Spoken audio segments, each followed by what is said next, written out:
আসসালামু আলাইকুম। সকল প্রশংসা মহান আল্লাহ তাআলার জন্য। আজকে আমি আপনাদের সাথে গুরুত্বপূর্ণ একটি বইয়ের কিছু অংশ পড়ার চেষ্টা করব। বইটির নাম রাহে বেলায়েত, যার লেখক আমাদের প্রিয় ও সম্মানিত আলেম ডক্টর খন্দকার আব্দুল্লাহ জাহাঙ্গীর রাহিমাহুল্লাহ। বইটির প্রথম থেকে 12তম পর্ব ইতিমধ্যে চ্যানেলে দেওয়া আছে। আপনারা চাইলে চ্যানেলের প্লেলিস্ট চেক করতে পারেন অথবা উপরের বাটনে ক্লিক করে শুনে নিতে পারেন। তবে চলুন শুরু করা যাক। কবিরা গোনাহ বর্জন। এভাবে মুমিন সর্বদা মাকরুহ বা অপছন্দনীয় কর্ম পরিহার করতে চেষ্টা করবেন, আর হারাম ও কবিরা গোনাহসমূহ থেকে শত যোজন দূরে থাকতে সদা সচেষ্ট থাকবেন। আমরা জানি যে সকল চেষ্টা সত্ত্বেও কিছু অপরাধ হবেই, তবে ছোটখাট পাপ ও ভুলভ্রান্তি আল্লাহ নেক কর্মের কারণে ক্ষমা করে দেন। এজন্য কঠিন পাপগুলো থেকে দূরে থাকার জন্য সর্বদা সজাগ থাকতে হবে। কবিরা গুনাহের সংখ্যা ও পরিচয় সম্পর্কে উলামায়ে কিরাম অনেক কথা লিখেছেন। যে সকল পাপের বিষয়ে কুরআন কারীম বা হাদিস শরীফের কঠিন গজব, শাস্তি বা অভিশাপের উল্লেখ করা হয়েছে, বা যে সকল কর্মকে কুরআন বা হাদিসে কঠিন পাপ বলে উল্লেখ করা হয়েছে, সেগুলোকে কবিরা গুনাহ হিসেবে গণ্য করা হয়। এছাড়াও অনেক পাপকে কবিরা বলা হয়েছে। এছাড়া যে কোনো সাধারণ পাপও সর্বদা করলে তা বড় পাপে পরিণত হয়। ইমাম জাহাবিক আল কাবায়ের কি গ্রন্থে কবিরা গুনাহ বিষয়ক আয়াত ও হাদিসসমূহ সংকলিত করেছেন। যে সকল পাপকে কুরআন বা হাদিসে বড় পাপ বা কঠিন শাস্তি, গজব বা অভিশাপের কারণ বলে উল্লেখ করা হয়েছে, তিনি সেগুলির তালিকা প্রদান করেছেন। আমি এখানে সেগুলো সংক্ষেপে উল্লেখ করছি। পরে এগুলোর মধ্য থেকে বিশেষ কতগুলো পাপ যা আমাদের নেক কাজগুলোকে বিনষ্ট করে দেয়, সেগুলোর বিস্তারিত আলোচনা করব ইনশাআল্লাহ। এ সকল পাপ বা অপরাধকে আমরা দুই ভাগে ভাগ করতে পারি: ব্যক্তিগত বা হক্কুল্লাহ বিষয়ক ও সামাজিক বা হক্কুল ইবাদ বিষয়ক। যদিও উভয় প্রকার পাপই আল্লাহর অবাধ্যতা ও পরস্পর সম্পৃক্ত, তবুও সংক্ষেপে বুঝার জন্য দুভাগ করে আলোচনা করছি। হক্কুল্লাহ বিষয়ক কবিরা গুনাহসমূহ। ১. ঈমান বিষয়ক: শিরক, কুফর, নিফাক, বিদাত, আল্লাহর শাস্তি থেকে নিরাপত্তা বোধ করা, আল্লাহর রহমত থেকে নিরাশ হওয়া, তকদিরে অবিশ্বাস করা, গণক বা জ্যোতিষীর কথা সত্য মনে করা, অশুভ, অমঙ্গল বা অযাত্রায় বিশ্বাস করা, মক্কার হারামে যে কোনো প্রকার অন্যায় করার ইচ্ছা, জাদু শিক্ষা বা ব্যবহার, আল্লাহ ছাড়া অন্য কারো জন্য জবাই করা, নিজের জীবন, সম্পদ ও সকল মানুষের চেয়ে রাসূলুল্লাহ সাল্লাল্লাহু আলাইহি ওয়া সাল্লামকে বেশি ভালোবাসায় ত্রুটি থাকা, রাসূলুল্লাহ সাল্লাল্লাহু আলাইহি ওয়া সাল্লামের নামে মিথ্যা হাদিস বলা, নিজের পছন্দ অপছন্দ রাসূলুল্লাহ সাল্লাল্লাহু আলাইহি ওয়া সাল্লামের সুন্নাত ও শরীয়তের অনুগত না হওয়া, বিদাতে লিপ্ত হওয়া, আত্মহত্যা করা। ২. ফরজ ইবাদত পরিত্যাগ বিষয়ক: সালাত পরিত্যাগ, জাকাত প্রদান থেকে বিরত থাকা, ওজর ছাড়া রমজানের সিয়াম পালনে অবহেলা, জুমার সালাত পরিত্যাগ করা, সুযোগ থাকা সত্ত্বেও হজ আদায় না করা, ধর্ম পালনে অতিশয়তা বা সুন্নাতের অতিরিক্ত বাড়াবাড়ি ইবাদত করা, সালাতরত ব্যক্তি সামনে দিয়ে গমন করা। ৩. হারাম খাদ্য ও পানীয় মদপান, মৃত প্রাণী, প্রবাহিত রক্ত ও শুকরের গোশত ভক্ষণ করা, স্বর্ণ বা রৌপ্যের পাত্রে পান করা। ৪. রাদিয়াল্লাহু তাআলা আনহু। পবিত্রতা ও অন্যান্য অভ্যাস বিষয়ক: পেশাব থেকে পবিত্র না হওয়া, মিথ্যা বলার অভ্যাস, প্রাণীর ছবি তোলা বা আঁকা, কৃত্রিম চুল লাগান, শরীরে খোদাই করে উল্কি লাগান। পুরুষের জন্য মেয়েলি পোশাক বা চালচলন, টাকনুর নিচে ঝুলিয়ে পোশাক পরা, সোনা ও রেশমের ব্যবহার, গোঁফ বেশি বড় করা, দাড়ি না রাখা। মেয়েদের জন্য পুরুষালী পোশাক বা আচরণ, সৌন্দর্য প্রকাশক পোশাক পরিধান করে, মাথার চুল বা শরীরের কোনো অংশ অনাবৃত রেখে বা সুগন্ধি মেখে বাইরে যাওয়া। ৫.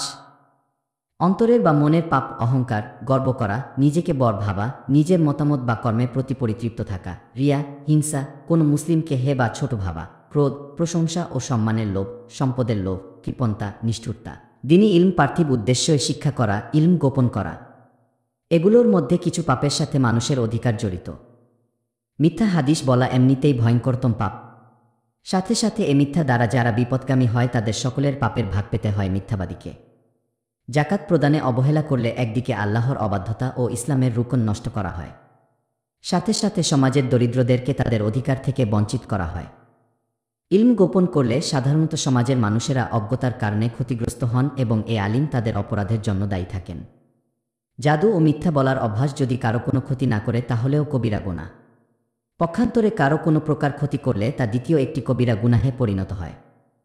অনুরূপভাবে অহংকার, হিংসা, কাউকে হে ভাবা ইত্যাদি ব্যক্তিগত কবিরা গুনাহ হলেও সাধারণত এগুলোর অভিব্যক্তি ব্যক্তির বাইরে প্রকাশিত হয়ে অন্যদের কষ্ট দেয়। তখন তা আরও অনেক হক্কুল ইবাদ সংশ্লিষ্ট কবিরা গুনাহের মধ্যে ব্যক্তিকে নিপতিত করে।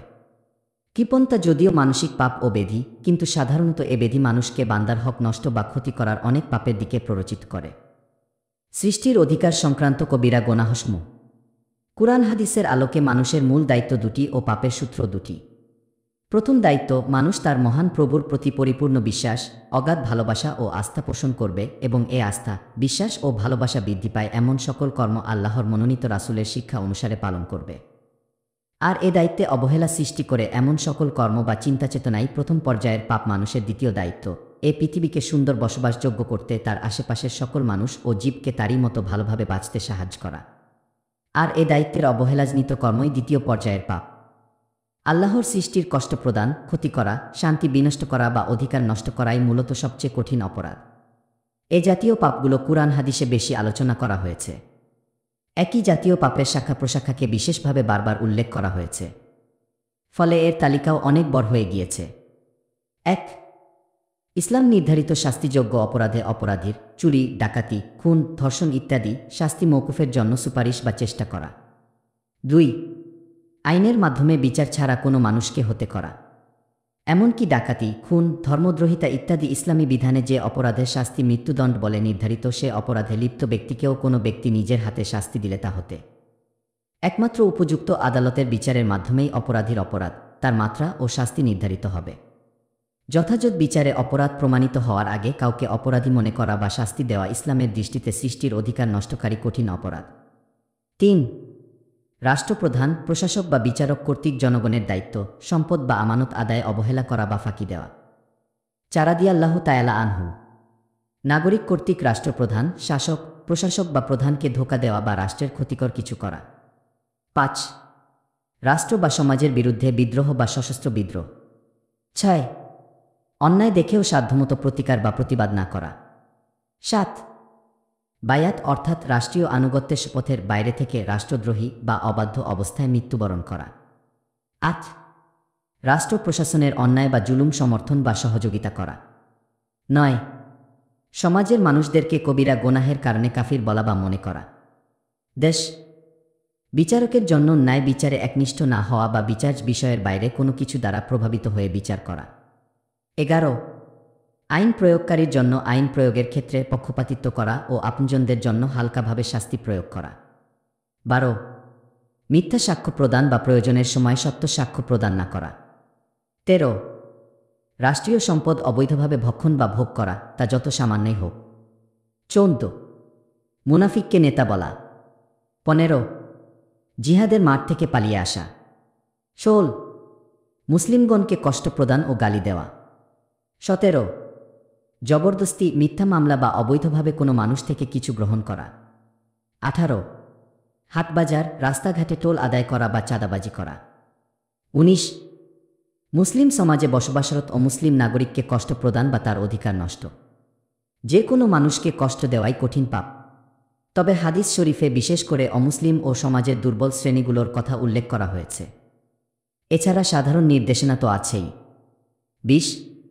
কোনো মহিলা বা এতিমের সম্পদ ভক্ষণ করা। যে কোনো মানুষের সামান্য সম্পদ অবৈধভাবে গ্রহণ অন্যতম কবির গুনাহ। তবে মহিলা ও এতিম যেহেতু দুর্বল, এজন্য হাদিসে তাদের দুর্বলতার কথা উল্লেখ করে তাদের সম্পদ অবৈধ ভোগকারীর কঠিন শাস্তির কথা উল্লেখ করা হয়েছে। ২১. আল্লাহর প্রিয় ধার্মিক বান্দাগণকে কষ্ট প্রদান বা তাদের সাথে শত্রুতা করা। ২২. প্রতিবেশীর কষ্ট প্রদান। ২৩. কোনো মাজলিসে এসে খালি জায়গা দেখে না বসে ঠেলাঠেলি করে অন্যদের কষ্ট দিয়ে মাজলিসের মাঝে এসে বসে পড়া বা এমনভাবে মাঝে বসা যাতে অন্য মানুষদের অসুবিধা হয়। ২৪. কারো স্ত্রী বা চাকর বাকর ফুসলিয়ে সরিয়ে দেওয়া। ২৫. কর্কশ ব্যবহার ও অশ্লীল অশ্রাবে কথা বলা। ২৬. অভিশাপ বা গালিদানে অভ্যস্ত হওয়া। ২৭. কোনো মুসলিমের দুর্বলতার সুযোগ গ্রহণ করে কিছু অর্থলাভ করা। ২৮. ৩ দিনের অধিক কোনো মুসলিমের সাথে কথাবার্তা বন্ধ রাখা। ২৯.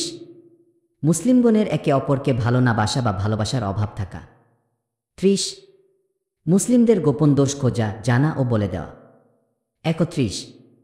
নিজের জন্য যা পছন্দ করে অন্যের জন্য তা পছন্দ না করা। ৩২. কোনো ব্যক্তিকে তার বংশের বিষয়ে অপবাদ দেওয়া। ৩৩. পিতামাতার অবাধ্য হওয়া বা তাদের কষ্ট প্রদান করা। ৩৪. সুদ গ্রহণ করা, প্রদান করা, সুদ লেখা বা সুদের সাক্ষী হওয়া। ৩৫. ঘুষ গ্রহণ করা, প্রদান করা ও ঘুষ আদান প্রদানের মধ্যস্থতা করা। ৩৬. মিথ্যা শপথ করা। ৩৭ হিলা বিবাহ করা বা করানো। ৩৮ আমানতের খেয়ানত করা। রাহে বেলায়েত ও রাসূলুল্লাহ সাল্লাল্লাহু আলাইহি ওয়াসাল্লাম এর জিকর ওজিফা ৪৯ কোনো মানুষের উপকার করে পরে খোটা দেওয়া। ৪০ মানুষের গোপন কথা শোনা বা জানার চেষ্টা করা। ৪১ স্ত্রীর জন্য স্বামীর অবাধ্য হওয়া। ৪২ স্বামীর জন্য স্ত্রীর টাকা বা সম্পদ তার ইচ্ছার বাইরে ভোগ বা দখল করা। ৪৩ চগলখুরি করা বা একজন মানুষের কাছে অন্য মানুষের নিন্দামন্দ ও শত্রুতামূলক কথা বলে উভয়ের মধ্যে সুসম্পর্ক নষ্ট করা। ৪৪ গীবত বা পরচর্চা করা, অর্থাৎ কারো অনুপস্থিতিতে তার মধ্যে বিরাজমান বাস্তব ও সত্য দোষগুলো উল্লেখ করা। ৪৫ অসত্য দোষারোপ করা, অর্থাৎ কারো মধ্যে যে দোষ বিরাজমান নেই অনুমানে বা লোকমুখে শুনে তার সম্পর্কে সে দোষের কথা উল্লেখ করা। ৪৬ জমির সীমানা পরিবর্তন করা। ৪৭ মহান সাহাবীগণকে গালি দেওয়া। ৪৮ আনসারগণকে গালি দেওয়া। ৪৯ পাপ বা বিভ্রান্তির দিকে বা খারাপ রীতির দিকে আহ্বান করা। ৫০ কারো প্রতি অস্ত্র জাতীয় কিছু উঠান বা হুমকি প্রদান। ৫১ নিজের পিতা ছাড়া অন্যকে পিতা বলা ৫২ জেদাজেদি ঝগড়া বিতর্ক কলহ বা কোন্দল। ৫৩ ওজন মাপ বা দ্রব্যে কম দেওয়া বা ভেজাল দেওয়া। ৫৪ কোনো উপকারীর উপকার অস্বীকার করা বা অকৃতজ্ঞতা প্রকাশ করা। ৫৫ নিজের প্রয়োজনের অতিরিক্ত পানি অন্যকে প্রদান থেকে বিরত থাকা। ৫৬ কোনো প্রাণীর মুখে আগুনে পুড়িয়ে বা কেটে দাগ বা মার্কা দেওয়া। ৫৭ জুয়া খেলা।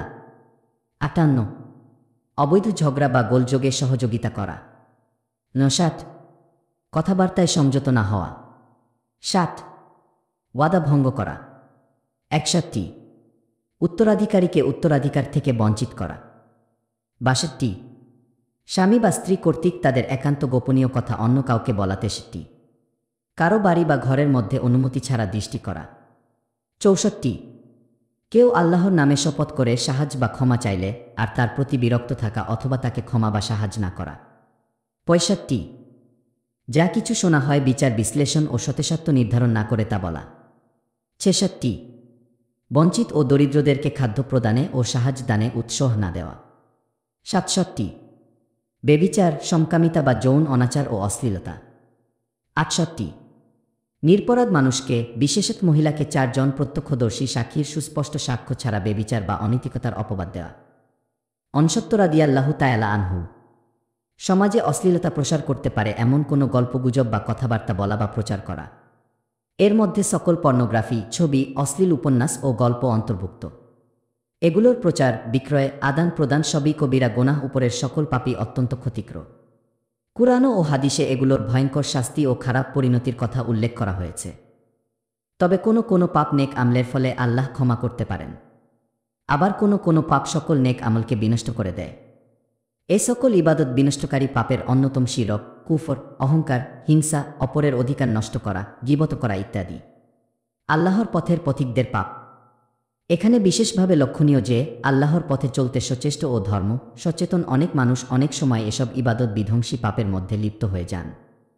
অনেক সচেতন মুসলিম বেবিচার, মিথ্যা, মদপান, সালাত বা সিয়াম পরিত্যাগ ইত্যাদি পাপে কখনোই লিপ্ত হন না। কখনো এরূপ কিছু করলে সকাতরে তাওবা ইস্তিগফার করতে থাকেন, কিন্তু জেনে অথবা না জেনে তারা শিরক, কুফর, বিদাত, হিংসা, অহংকার, লোভ, আত্মতুষ্টি, গীবত ইত্যাদি পাপের মধ্যে লিপ্ত হচ্ছেন।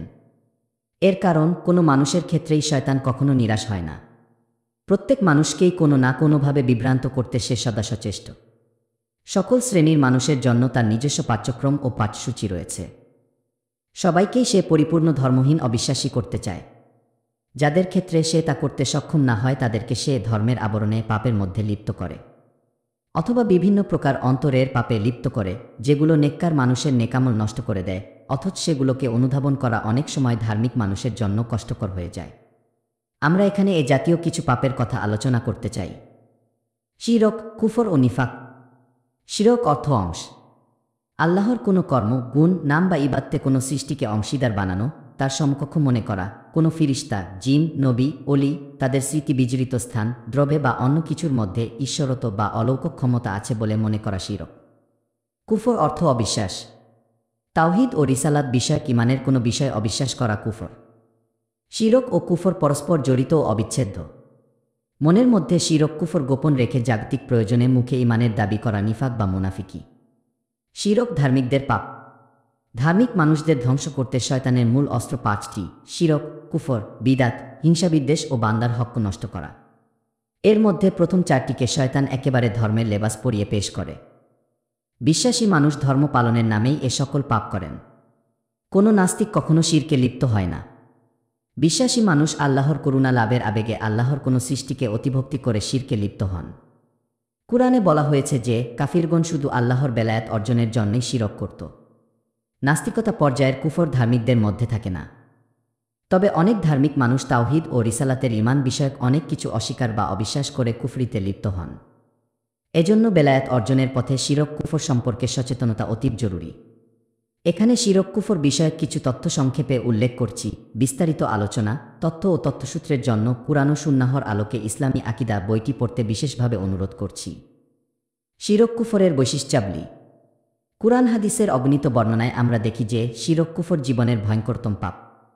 অন্যান্য পাপ থেকে এর বিশেষত্ব এর শাস্তি ভয়ঙ্করতম ও কঠিনতম। সকল পাপ আল্লাহ ইচ্ছা করলে তাওবা ছাড়া নিজ করুণায়, নেক আমলের বরকতে বা কারো শাফাআতে ক্ষমা করবেন, কিন্তু শিরক কুফরের পাপ পরিপূর্ণ তাওবা ও শিরক কুফর বর্জন ছাড়া আল্লাহ ক্ষমা করেন না। শিরক কুফরের ফলে মানুষের অন্যান্য সকল নেক কর্ম বিনষ্ট হয়ে যায়। যেমন কেউ যদি নামাজ, রোজা, হজ, জাকাত, জিত, দোয়া, সুন্নাত পালন, মানব সেবা ইত্যাদি অগণিত নেক আমল করেন, এরপর তিনি একটি শিরকমূলক কর্ম করেন, তাহলে তার সকল নেক কর্মের সওয়াব বিনষ্ট ও ধ্বংস হয়ে যাবে। আল্লাহর কাছে তার কিছুই থাকবে না। অন্য কোনো পাপের ফলে এভাবে নেককর্ম নষ্ট হয় না। শিরক কুফরে লিপ্ত ব্যক্তির জন্য জান্নাত হারাম। তাকে অনন্তকাল জাহান্নামেই থাকতে হবে। সমাজে প্রচলিত কিছু শিরক কুফর। মুসলিম সমাজে অগণিত মানুষ বিভিন্ন প্রকার শিরক ও কুফরির মধ্যে নিপতিত। ইসলাম সম্পর্কে অজ্ঞতা, প্রচলিত কুসংস্কার, মাজারের খাদেম ও প্রচারকদের কথায় বিশ্বাস, অলি ও বুজুর্গগণ সম্পর্কে অতিভক্তি, তাদের কারামতকে তাদের নিজস্ব ক্ষমতা বলে মনে করা ইত্যাদি কারণে তারা বহুবিধ শিরক কুফরে লিপ্ত। এখানে সুস্পষ্ট কিছু শিরক ও কুফরের উল্লেখ করছি। ১. তাওহীদ বা রিসালাতের কোনো বিষয় অবিশ্বাস করা, যেমন আল্লাহর একত্বে বিশ্বাস না করা, মুহাম্মদ সাল্লাল্লাহু আলাইহি ওয়া সাল্লাম কে তার বান্দা, দাস ও মানুষ রূপে বিশ্বাস না করা, অথবা তাকে আল্লাহর অবতার, আল্লাহ তার সাথে মিশে গিয়েছেন, যে আল্লাহ সেই রাসূল ইত্যাদি মনে করা, অথবা তাকে আল্লাহর নবী ও রাসূল সাল্লাল্লাহু আলাইহি ওয়া সাল্লাম রূপে না মানা, তাকে কোনো বিশেষ যুগ, জাতি বা দেশের নবী মনে করা, তার কোনো কথা বা শিক্ষাকে ভুল বা অচল মনে করা, আল্লাহর নৈকট্যে সন্তুষ্টি ও মুক্তি পাওয়ার জন্য তার শিক্ষার অতিরিক্ত কোনো শিক্ষা, মত বা পথ আছে, থাকতে পারে বা প্রয়োজন হতে পারে বলে মনে করা। ২. আল্লাহ ছাড়া অন্য কেউ এ বিশ্বের প্রতিপালন বা পরিচালনায় শরিক আছেন বলে বিশ্বাস করা। অন্য কোনো সৃষ্টি, প্রাণী, ফিরিস্তা, জীবিত বা মৃত মানুষ, নবী, অলি সৃষ্টি, পরিচালনা, অদৃশ্য জ্ঞান, অদৃশ্য সাহায্য, রিজিক দান, জীবন দান, সুস্থতা বা রোগব্যাধি দান, বৃষ্টি দান, বরকত দান, অনাবৃষ্টি প্রদান, অমঙ্গল প্রদান ইত্যাদি কোনো প্রকার কলেন বা অকলেনের কোনো ক্ষমতা রাখেন বা আল্লাহ কাউকে অনুরূপ ক্ষমতা দিয়ে রেখেছেন বলে বিশ্বাস করা। ৩. আল্লাহ ছাড়া কোনো নবী, অলি, জিন বা ফিরিস্তা সকল প্রকার অদৃশ্য জ্ঞানের অধিকারী, গায়েব বা দূরের ডাক শুনতে পারেন, সাড়া দিতে পারেন, সদাসর্বদা সর্বত্র বিরাজমান বা হাজির নাজির বলে বিশ্বাস করা। ৪. রাদিয়াল্লাহু তাআলা আনহু রাসূলুল্লাহ ঈসা আলাইহিস সালাম বা অন্য কাউকে আল্লাহর জাত, সত্তা বা সিফাত, বিশেষণ এর অংশ, আল্লাহর সত্তা, বিশেষণ বা নূর থেকে সৃষ্ট বা জন্ম দেওয়া বলে বিশ্বাস করা। ৫. অশুভ বা অযাত্রা বিশ্বাস করা। কোনো বস্তু, প্রাণী, কর্ম, বার, তিথি, মাস ইত্যাদিকে অশুভ, অমঙ্গল বা অযাত্রা বলে মনে করা স্পষ্ট শিরক। আমাদের দেশে অনেক মুসলিমও কি করলে কি হয় জাতীয় অনেক বিষয় লিখেন বা বিশ্বাস করেন। এগুলি সবই শিরক। জন্মদিনে নখচুল কাটা, ভাঙ্গা আয়নায় মুখ দেখা, রাতে নখ কাটা, পিছন থেকে ডাকা, কাক ডাকা ইত্যাদি অগণিত বিষয়কে অমঙ্গল বা অশুভ মনে করা হয়, যা নিতান্তই কুসংস্কার, মিথ্যা ও শিরকি বিশ্বাস। পাপে অমঙ্গল ও পুণ্যে কলেন। সৃষ্টির সেবায় সকল মঙ্গল নিহিত ও সৃষ্টির ক্ষতি করা বা অধিকার নষ্ট করার মধ্যে নিহিত সকল অমঙ্গল। এছাড়া অমঙ্গল বা অশুভ বলে কিছুই নেই। ৬. আল্লাহ ছাড়া কারো ইবাদত করা। আল্লাহ ছাড়া কোনো দৃশ্য বা অদৃশ্য, জীবিত বা মৃত প্রাণী বা বস্তুকে, যেমন মানুষ, জিন, ফিরিস্তা, মাজার, কবর, পাথর, গাছ ইত্যাদিকে সাজদা করা, অলৌকিক সাহায্য, ত্রাণ, দীর্ঘায়ু, রোগমুক্তি, বিপদমুক্তি, সন্তান ইত্যাদি প্রার্থনা করা, তাদের নামে মানত, কুরবানি বা উৎসর্গ করা শিরক। আল্লাহ ছাড়া কারো জন্য, জীবিত বা মৃত, বিমূর্ত, মূর্ত, প্রস্তরায়িত বা সমাধিত, নবী, অলি, ফিরিস্তা বা যে কোনো নামে বা প্রকারে কারো জন্য এগুলি করা হলে তা শিরক। মূর্তিতে ভক্তিভরে ফুলদান, মূর্তির সামনে নির্বে বা ভক্তিভরে দাঁড়ানো ইত্যাদি এ জাতীয় শিরকি বা শিরকতুল্য কর্ম। ৭ আল্লাহর জন্য কোনো ইবাদত করে সে ইবাদত দ্বারা আল্লাহর সাথে অন্য কারো সম্মান প্রদর্শন বা সন্তুষ্টি কামনাও শিরক।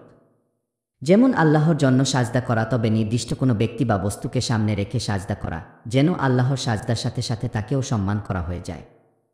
অথবা আল্লাহর জন্য মানত করে কোনো জীবিত বা মৃত অলি, ফিরিস্তা, জিন, কবর, মাজার, পাথর, গাছ ইত্যাদিকে মানতের সাথে সংযুক্ত করা। ৮ আল্লাহ, তার রাসূল সাল্লাল্লাহু আলাইহি সাল্লাম বা তার দ্বীনের মৌলিক কোনো বিষয় অস্বীকার করা, অবিশ্বাস করা, অবজ্ঞা করা বা অপছন্দ করা কুফর। এ জাতীয় প্রচলিত কুফরির মধ্যে অন্যতম আল্লাহর বিভিন্ন বিধান, যেমন নামাজ, পর্দা, বিভিন্ন অপরাধের শাস্তি, ইসলামী আইন ইত্যাদির প্রতি অবজ্ঞা প্রকাশ বা এগুলিকে বর্তমানে অচল বা মধ্যযুগীয় মনে করা। ৯ ইসলামকে শুধু ব্যক্তি জীবনে পালন করতে হবে এবং সমাজ, বিচার, শিক্ষা ইত্যাদি ক্ষেত্রে ইসলাম চলবে না বলে মনে করা, ইসলামের কোনো বিধান বা রাসূলুল্লাহ সাল্লাল্লাহু আলাইহি সাল্লাম এর কোনো সুন্নাতের প্রতি অবজ্ঞা বা ঘৃণা প্রকাশ করা, ওয়াজ মাহফিল, জিকর, তিলাওয়াত, নামাজ, মাদ্রাসা, মসজিদ, বোরকা, পর্দা ইত্যাদির প্রতি অবজ্ঞা বা ঘৃণা অনুভব করা। রাসূলুল্লাহ সাল্লাল্লাহু আলাইহি সাল্লাম বা পূর্ববর্তী অন্য কোনো নবী রাসূলের প্রতি সামান্যতম অবজ্ঞা প্রকাশ করা। ১০ মুহাম্মদ সাল্লাল্লাহু আলাইহি সাল্লামের সর্বশেষ নবী হওয়ার বিষয়ে সামান্যতম সন্দেহ পোষণ, তারপরে কারো কাছে কোনো প্রকার নবুয়াত বা ওহী এসেছে বা আসা সম্ভব বলে বিশ্বাস করা। ১১ সামাজিক, অর্থনৈতিক, পারিবারিক, রাষ্ট্রীয় বা আন্তর্জাতিক ক্ষেত্রে রাসূলুল্লাহ সাল্লাল্লাহু আলাইহি সাল্লাম এর শেখানো নিয়ম, পদ্ধতি, রীতি, নীতি, আদর্শ, আইন ইত্যাদি ছাড়া অন্য কোনো নিয়ম, নীতি, মতবাদ বা আদর্শ বেশি কার্যকর, উপকারী বা উপযোগী বলে মনে করা। যুগের প্রয়োজনে তার শেখানো পদ্ধতিতে কিছু পরিবর্তন প্রয়োজন বলে মনে করা। ১২ যে কোনো প্রকার কুফরির প্রতি সন্তুষ্ট থাকাও কুফরি। উপরে বর্ণিত কোনো কুফর বা শিরকে লিপ্ত মানুষকে মুসলিম মনে করা বা তাদের আকীদার প্রতি সন্তুষ্ট থাকাও কুফরি। যেমন যারা রাসূলুল্লাহকে সর্বশেষ নবী বলে মানেন না বা তারপরে কোনো নবী থাকতে পারে বা ওহী আসতে পারে বলে বিশ্বাস করেন, তাদেরকে কাফির মনে না করা কুফরি। অনুরূপভাবে ইসলাম ছাড়া অন্য কোনো ধর্মকে সঠিক বা পারলৌকিক মুক্তির মাধ্যম বলে মনে করা, সব ধর্মেই ঠিক মনে করা কুফর। অন্যান্য ধর্মের শিরক বা কুফরমূলক অনুষ্ঠানে অংশগ্রহণ করা, সেগুলির প্রতি মনের মধ্যে ঘৃণাবোধ না থাকা, অন্য ধর্মাবলম্বীগণকে আন্তরিক বন্ধু হিসাবে গ্রহণ করা, তাদের ধর্মীয় আচার অনুষ্ঠানের অনুকরণ করা, ক্রিসমাস, বড়দিন, পূজা ইত্যাদিতে আনন্দ উদযাপন করা ইত্যাদি বর্তমান যুগে অতি প্রচলিত কুফরি কর্ম ও বিশ্বাসের অন্তর্ভুক্ত। ইসলামই সর্বপ্রথম সকল ধর্মের অনুসারীদের ধর্মীয় অধিকারের স্বীকৃতি দিয়েছে। প্রত্যেকেই তাদের ধর্ম পালন করবেন। তাদের ধর্ম পালনে রাহে বেলায়াত ও রাসূলুল্লাহ সাল্লাল্লাহু আলাইহি সাল্লাম এর জিত ওজিফা বাধা দেওয়া বা ধর্মীয় অনুভূতিতে আঘাত করা নিষিদ্ধ। তবে আল্লাহর সন্তুষ্টি ও মুক্তি একমাত্র ইসলামের মধ্যে বলে বিশ্বাস ইমানের অবিচ্ছেদ্য অংশ। সকল ধর্মই সঠিক বলার অর্থ সকল ধর্মকে মিথ্যা বলা এবং সকল ধর্মকে অবিশ্বাস করা, কারণ প্রত্যেক ধর্মেই অন্য ধর্মকে বেঠিক বলা হয়েছে। ১৩ আরেকটি প্রচলিত কুফরি গণক, জ্যোতিষী, হস্তরেখাবিদ, রাশিবিদ, চটাফকির বা অন্য কানো ভাগ্য গণনা, ভবিষ্যৎ গণনা বা গোপন জ্ঞান দাবি করা অথবা এ সকল মানুষের কথায় বিশ্বাস করা। এ ধরনের কোনো কোনো কর্ম ইসলামের নামেও করা হয়। যেমন এলেম দ্বারা চোর ধরা। যে নামে বা যে পদ্ধতিতেই করা হোক গোপন তথ্য, গায়েব, অদৃশ্য, ভবিষ্যৎ বা ভাগ্য গণনা বা বলা জাতীয় সকল কর্মই কাহানার অন্তর্ভুক্ত ও কুফরি কর্ম। অনুরূপভাবে কোনো দ্রবে, পাথর, ধাতু, অষ্টধাতু, ঘ বা এ জাতীয় কোনো কিছু মানুষের উপর প্রভাব বিস্তার করতে পারে অথবা দৈহিক বা মানসিক ভালোমন্দ করতে পারে বলে বিশ্বাস করা শিরক। ১৪ রাসূলুল্লাহ সাল্লাল্লাহু আলাইহি সাল্লামের শেখানো কোনো কর্ম, পোশাক, আইন, বিধান, রীতি, সুন্নাত, কর্মপদ্ধতি বা ইবাদত পদ্ধতিকে অবজ্ঞা বা উপহাস করা। ১৫ কোনো মানুষকে রাসূলুল্লাহ এর শরীয়তের ঊর্ধ্বে মনে করা বা কোনো কোনো মানুষের জন্য শরীয়তের বিধান পালন করা জরুরি নয় বলে বিশ্বাস করা কুফরি। যেমন মারিফাত বা মহব্বত অর্জন হলে, বিশেষ মাকামে পৌঁছালে আর শরীয়ত পালন করা লাগবে না বলে মনে করা। অনুরূপভাবে নামাজ, রোজা, হজ, জাকাত, হালাল উপার্জন, পর্দা ইত্যাদি শরীয়তের যে সকল বিধান প্রকাশ্যে পালন করা ফরজ তা কারো জন্য গোপনে পালন করা চলে বলে বিশ্বাস করাও কুফরি। এ ধরনের মতো পোষণকারী মূলত নিজেকে বা নিজের ধারণার উক্ত বুজুর্গকে রাসূলুল্লাহ সাল্লাল্লাহু আলাইহি ওয়াসাল্লাম ও তার মহান সাহাবীগণের চেয়েও বড় বুজুর্গ মনে করে। এ ব্যক্তি কাফির বলে গণ্য হবেন যদিও তিনি ইসলামের বিধান পালন করেন। ১৬ জাদু, টোনা, বান ইত্যাদি ব্যবহার করা বা শিক্ষা করা।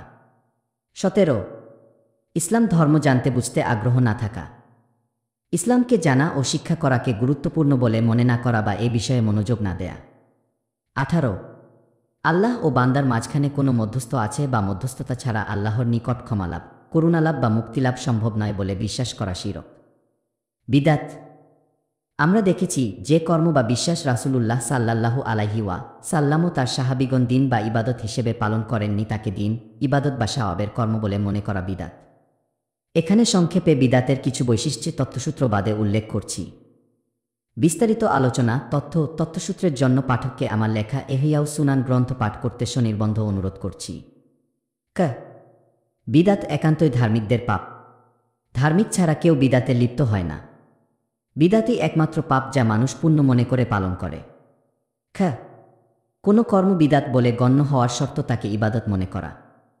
যেমন একজন মানুষ দাঁড়িয়ে, লাফিয়ে বা নর্তন কুর্দন করে জিকর বা দরুদ সালাম পড়ছেন। এরূপ দাঁড়ানো, লাফানো বা নর্তন কুর্দন শরীয়তে মূলত নিষিদ্ধ নয়। কেউ যদি জাগতিক কারণে এরূপ করেন তা পাপ নয়। দাঁড়ানো বা নর্তন কুর্দনের সময় জিকর বা দরুদ সালাম পাঠ পাপ নয়। দরুদ সালাম বা জিকরের সময় কোনো কারণে বা অনিয়ন্ত্রিত আবেগে দাঁড়ানো বা লাফানো পাপ নয়। কিন্তু যখন কেউ দাঁড়ানো, লাফানো বা নর্তন কুর্দনকে দিন, ইবাদত বা ইবাদতের অংশ হিসেবে বিশ্বাস করেন তখন তা বিদাতে পরিণত হয়। ইবাদত মনে করার অর্থ: ১ জিকর বা দরুদ সালাম দাঁড়ানো বা লাফানো ব্যতিরেকে পালন করার চেয়ে দাঁড়ানো বা লাফানো সহ পালন করা উত্তম, অধিক আদব, অধিক সওয়াব বা অধিক বরকত বলে মনে করা। বা ২ দাঁড়ানো বা লাফানো ছাড়া জিকর বা দরুদ সালাম পালন করতে অস্বস্তি অনুভব করার কারণে এ পদ্ধতিতে এ সকল ইবাদত পালনকে রীতিতে পরিণত করো। আমরা দেখছি যে সাধারণভাবে বিদাতকে পাপ বলে বোঝা যায় না, কারণ অধিকাংশ ক্ষেত্রে কর্মটি ইসলামে নিষিদ্ধ নয়। তাকে ইবাদত বানানো বা ইবাদত বলে বিশ্বাস করাই পাপ। অনেক সময় শরীয়ত নিষিদ্ধ কর্ম বিদাতে পরিণত হয়। যেমন মদপান, বেভিচার, গানবাদ্য, আল্লাহ ছাড়া কাউকে সাজদা করা, কবর পাকা করা, কবরে বাতি দেওয়া ইত্যাদি। কেউ যদি সাধারণভাবে মদপান, বেভিচার, গানবাদ্য ইত্যাদি করে তবে তা হারাম। আর যদি কেউ এ সকল কর্মকে ইবাদত বা আল্লাহর নৈকট্য লাভের কর্ম হিসেবে পালন করে তা হারাম ও বিদাত।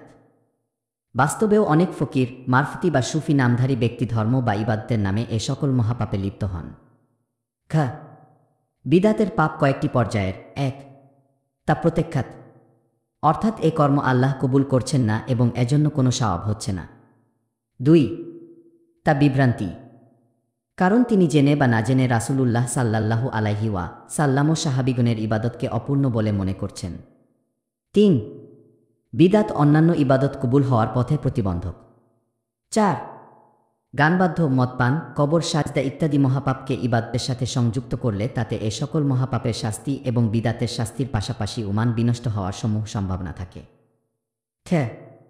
বিদাতের সবচেয়ে ভয়ঙ্কর দিক তা সুন্নাতের প্রতি অবজ্ঞা সৃষ্টি করে। বিদাতে লিপ্ত ব্যক্তি নিজেকে সুন্নি বা আহলুস সুন্নাত মনে করেন। যে সুন্নাতগুলো তার বিদাতের প্রতিপক্ষ নয় সেগুলি তিনি পালন বা মহব্বত করেন, তবে তার পালিত বিদাত সংশ্লিষ্ট সুন্নাতকে তিনি গ্রহণ করতে পারেন না। উপরের উদাহরণটি বিবেচনা করুন। যে ব্যক্তি দাঁড়িয়ে বা লাফিয়ে জিকর বা সালাম পালন করছেন তিনি স্বীকার করবেন যে রাসূলুল্লাহ সাল্লাল্লাহু আলাইহি ওয়াসাল্লাম বা সাহাবীগণ দাঁড়িয়ে বা লাফিয়ে জিক্র, দরুদ বা সালাম পালন করেছেন বা করতে উৎসাহ দিয়েছেন বলে তিনি কোথাও দেখেননি। তিনি স্বীকার করবেন যে রাসূলুল্লাহ সাল্লাল্লাহু আলাইহি ওয়াসাল্লাম ও সাহাবীগণ বসে বসে জিক্র, দরুদ ও সালাম পাঠ করতেন বলে তিনি অনেক হাদিস থেকে জেনেছেন। তারপরও তিনি বসে জিকর বা দরুদ সালাম পালনে অস্বস্তি বোধ করবেন। বিভিন্ন দলিল দিয়ে এ সকল ইবাদত বসে পালনের চেয়ে দাঁড়িয়ে বা নেচে পালন করা উত্তম বলে প্রমাণের চেষ্টা করবেন। তার বিদাতকে প্রমাণ করতে তিনি অনেক অপ্রাসঙ্গিক দলিল পেশ করবেন এবং সুন্নাত প্রমাণিত পদ্ধতিকে অবজ্ঞা করতে তিনি বলবেন সবকিছু কি সুন্নাত মতো হয়? জান মাইক, কত কিছুই তো নতুন। ইবাদতটি একটু নতুন পদ্ধতিকে করলে সমস্যা কি? উপরন্তু সুন্নাতের হুবহু অনুসরণ করে বসে বসে দরুদ, সালাম ও জিকর পালনকারীর প্রতি কম বা বেশি অবজ্ঞা অনুভব করবেন। তাওহীদের বিশ্বাসের ঘাটতি থেকে শিরকের উৎপত্তি এবং রিসালাতের বিশ্বাসের ঘাটতি থেকে বিদাতের উৎপত্তি। বিদাত মূলত মুহাম্মদ সাল্লাল্লাহু আলাইহি ওয়া সাল্লামের রিসালাতের সাথে অন্য কাউকে শরিক করা বা রিসালাতের পূর্ণতায় অনাস্থা। শিরকে লিপ্ত ব্যক্তি যেমন শিরক সংশ্লিষ্ট বিষয়ে গায়রুল্লাহ আল্লাহ ছাড়া অন্য এর প্রতি হৃদয়ের আস্থা অধিক অনুভব করেন, তেমনি বিদাতে লিপ্ত ব্যক্তি বিদাতের ক্ষেত্রে গায়রুন্নবী নবী ছাড়া অন্য এর অনুসরণ অনুকরণে অধিক স্বস্তি বোধ করেন। তিনি সর্বদা সংশ্লিষ্ট বিষয়ে সব কিছু কি নবীর তরিকায় হয় বলে এবং নানাবিধ দলিল দিয়ে ইত্তিবায়ে রাসূল সাল্লাল্লাহু আলাইহি ওয়া সাল্লাম গুরুত্বহীন বা কম গুরুত্বপূর্ণ প্রমাণ করতে সচেষ্ট থাকেন। পাশাপাশি তার বিদাত আমল বা পদ্ধতিকে উত্তম প্রমাণ করতে গায়রুন্নবী অর্থাৎ বিভিন্ন বুজুর্গের কর্মের প্রমাণ প্রদান করেন। মুশরিকগণ আল্লাহর প্রতিপালনের একত্বে বিশ্বাস করত এবং তার ইবাদত করত, তবে তার একার বন্দনায় তৃপ্তি পেত না। তার জিকর বা বন্দনার পাশাপাশি গায়রুল্লাহের জিকর বন্দনা হলে তাদের হৃদয় তৃপ্ত হতো। আল্লাহ বলেন, যখন শুধু আল্লাহর একার জিকর হয় তখন আখিরাতে অবিশ্বাসীদের হৃদয় বিতৃষ্ণায় সংকুচিত হয়, আর তিনি ছাড়া অন্যদের জিকর হয় তখন তারা আনন্দে উল্লসিত হয়। আমরা দেখি যে বিদাতে লিপ্ত মানুষদের হৃদয়ের অবস্থা মুহাম্মদ সাল্লাল্লাহু আলাইহি ওয়া সাল্লাম এর ক্ষেত্রে ঠিক একই রূপ হয়ে যায়। তারা তাকে মানেন, কিন্তু যখন শুধু তারই অনুকরণের কথা বলা হয় তখন তারা বিরক্তি অনুভব করেন, কিন্তু তার পাশাপাশি অন্যান্য বুজুর্গের কথা বলা হলে তারা তৃপ্তি বোধ করেন। অনেকেই বলেন, আমি শুধু অমুক বুজুর্গকে অনুসরণ করব, অন্য কারো বিষয়ে আমার অভিযোগ নেই, তবে আমি অনুসরণ করব শুধু তাকেই। তিনি যা করেছেন তা করব এবং যা করেননি তা করব না। তিনি জান্নাতে গেলে আমিও যাব। বর্তমান যুগ থেকে অতীতের যে কোনো গায়রুন্নবী আলিম, ইমাম বা বুজুর্গের নামে এ কথাটি বলা হলে তাতে সাধারণত আপত্তি করা হয় না, কিন্তু যদি এ কথাটি মুহাম্মদ সাল্লাল্লাহু আলাইহি ওয়া সাল্লাম এর বিষয়ে বলা হয় তবে বিদাতে আক্রান্ত মুমিনগণ তা পছন্দ করবেন না। সকল বিদাতের ক্ষেত্রেই এটি সুস্পষ্ট। মুমিনের জন্য এর চেয়ে বড় অধপতন্ত আর কিছুই হতে পারে না যে তার হৃদয় রাসূলুল্লাহ সাল্লাল্লাহু আলাইহি ওয়া সাল্লামের সুন্নাত গ্রহণ করতে অস্বস্তি বা অবজ্ঞা বোধ করে। বিভিন্ন হাদিসে রাসূলুল্লাহ সাল্লাল্লাহু আলাইহি ওয়া সাল্লাম বারবার বলেছেন, তার সুন্নাত যে অপছন্দ বা অবজ্ঞা করবে সে তার উম্মাত নয়। যে অন্যান্য পাপ যতই ভয়ঙ্কর হোক, মুমিন সাধারণত এগুলো থেকে তাওবা করতে পারেন, কিন্তু বিদাত থেকে তাওবা করা খুবই কঠিন। কারণ সকল পাপের ক্ষেত্রে মুমিন জানেন যে তিনি পাপ করছেন, ফলে তাওবার একটি সম্ভাবনা থাকে। পক্ষান্তরে বিদাত পালনকারী তার বিদাতকে নেক আমল মনে করেই পালন করেন, কাজেই এর জন্য তাওবার কথা তিনি কল্পনাও করেন না। এজন্য তাবিঈগণ বলতেন, কাউকে সাধারণ পাপে লিপ্ত করার চেয়ে বিদাতে লিপ্ত করতে পারলে ইবলিস অনেক বেশি খুশি হয়। সম্ভবত এ কারণেই বিদাত যত সাধারণই হোক তার প্রতি আকর্ষণ সর্বদা খুবই বেশি হয়। যেমন দাঁড়িয়ে, লাফিয়ে বা নেচে জিক্র, দরুদ বা সালাম পালনকারী দাবি করবেন যে দাঁড়ানো, লাফানো বা নর্তন কুর্দন মুস্তাহাব বা মুস্তাহসান, জরুরি নয়, কিন্তু অন্য অনেক ফরজ ওয়াজিব থেকে এর প্রতি তার আকর্ষণ বেশি থাকে। এ থেকে তাওবা তো দূরের কথা, এর জন্য তিনি জীবন দিতে প্রস্তুত থাকেন। বিদাতের অন্য অপরাধ তা সুন্নাত হতে করে। সুন্নাত বহির্ভূত কোনো কর্ম বা পদ্ধতি ইবাদতে পরিণত হওয়ার অর্থ সংশ্লিষ্ট মাসনুন ইবাদত বা পদ্ধতির মৃত্যু। যিনি দাঁড়িয়ে বা লাফিয়ে জিকর বা সালাম পাঠ উত্তম বলে গণ্য করছেন রাসূলুল্লাহ সাল্লাল্লাহু আলাইহি ওয়া সাল্লাম ও সাহাবীগণের পদ্ধতিতে বসে জিকর বা সালাম তার জীবন থেকে হারিয়ে যাবে। এভাবে সমাজের অন্যান্য মানুষেরা যখন এভাবে ইবাদতটি পালন করতে থাকবেন তখন সমাজ থেকেও সুন্নাতটি অপসারিত হবে। সম্মানিত পাঠক, বিদাত শিরকের পথ উন্মুক্ত করে এবং শিরক আল্লাহর বেলায়েতের পথ চিররুদ্ধ করে। মক্কার কাফিরগণ ইব্রাহিম আলাইহিস সালামের উম্মাত ছিল। তারা প্রথমে ইত্তিবায়ে রাসূল সাল্লাল্লাহু আলাইহি ওয়া সাল্লাম অবহেলা করে। দিনের বিভিন্ন বিষয়ে ইব্রাহিম আলাইহিস সালামের হুবহু অনুসরণ না করে যুক্তি দিয়ে নতুন কর্ম করতে শুরু করে। যেমন হজ্জের সময় আরাফাতে না যেয়ে মুজদালিফায় অবস্থান, তাওয়াফের সময় উলঙ্গ হওয়া, তালি বাজিয়ে জিকর করা ইত্যাদি। এর ধারাবাহিকতায় যুক্তি ও দলিলের পথ ধরে তাদের মধ্যে শিরক প্রবেশ করে। উম্মাতে মুহাম্মাদী শিরকে লিপ্ত মানুষগুলোর দিকে দৃষ্টিপাত করলে আপনি একই অবস্থা দেখবেন। পাঠক, আল্লাহর বেলায়েত বা নৈকট্য অর্জনের অর্থ তো সর্বদা তারই নৈকট্য অনুভব করা, সর্বদা হৃদয়ে তারই রহমতের স্পর্শ, সকল আনন্দ বেদনায় শুধু তারই কথা মনে পড়া, তারই সাথে কথা বলা, তিনি সাথে আছেন এবং তার রহমতময় দৃষ্টি আমাকে ঘিরে রয়েছে বলে সর্বদা অনুভব করো। শিরকে লিপ্ত ব্যক্তির অবস্থা সম্পূর্ণ ভিন্ন। তিনি আল্লাহর ইবাদত করেন, তবে আনন্দ বেদনায় তার মনে পড়ে গায়রুল্লাহ কথা, অর্থাৎ যে বুজুর্গকে তিনি ভক্তি করেন তারই কথা তার মনে পড়ে, তাকেই স্মরণ করেন, তারই দর্দভরা দৃষ্টি অনুভব করেন, আনন্দে তারই প্রতি কৃতজ্ঞতা এবং বিপদে তারই প্রতি আকুতি তার হৃদয় আলোড়িত করে। শিরকের এ বৃত্ত আল্লাহর বেলায়েতের পথ চিরতরে রুদ্ধ করে। সুপ্রিয় শ্রোতা মণ্ডলী, 13তম পর্বের ভিডিও আজকের মতো এখানেই শেষ করছি। 14তম পর্বটি শুনতে আমাদের চ্যানেল ভিজিট করুন। ধন্যবাদ আমাদের পাশে থাকার জন্য।